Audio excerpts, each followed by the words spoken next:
bring in Vina Nadjibula. She is the Vice President of Research and Strategy at the Asia Pacific Foundation. They're a great Canada-based think tank that studies the region and, of course, how Canada plays into it. Good to have you with us. Thanks for your time. Thank you very much, Todd. Okay, so the takeaway here from Trump declaring a victory with China and certainly a de-escalation we've seen here.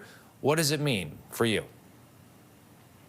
Yes, so we're seeing a temporary truce between the two powers. Both leaders wanted to de-escalate, and both are claiming a victory.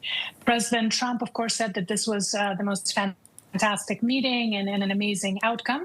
But if one really is to look, this really is a big win for Xi Jinping and for China. China demonstrated that it can escalate and meet U.S. escalation basically step by step, and that its control of rare earth minerals really gives it tremendous leverage. We saw that really by playing that card in October, China essentially forced the U.S. back to the table and was able to get this outcome of reducing tariffs as well as obviously postponing additional export controls on technology from the U.S. and Western partners to China. So we're seeing China emboldened by this, and that will have impacts on Canada. Yeah, I wonder whether Trump really got much out of this or whether it's kind of back to where things stood, status quo. This was a crisis triggered by the president. He's now declaring victory in a showdown which arguably he himself started.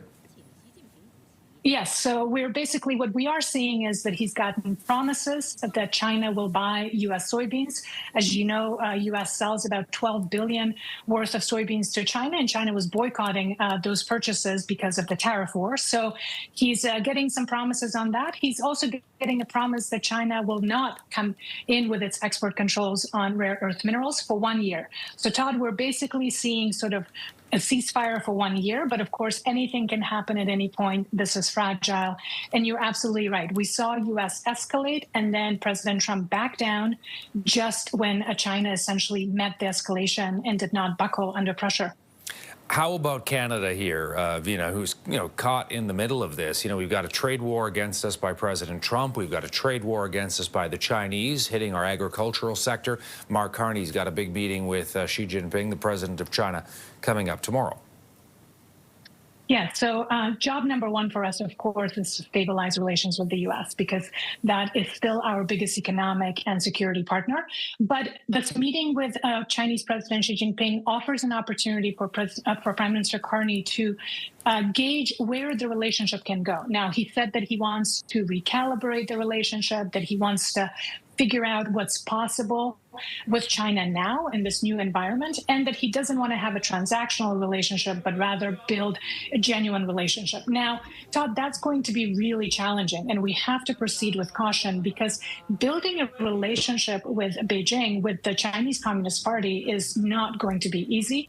China still represents a threat to our national security, to our economic security, and whatever we do with China has to also factor in our negotiations with the U.S. So this is going to be a really difficult diplomatic tightrope for Prime Minister Carney to walk.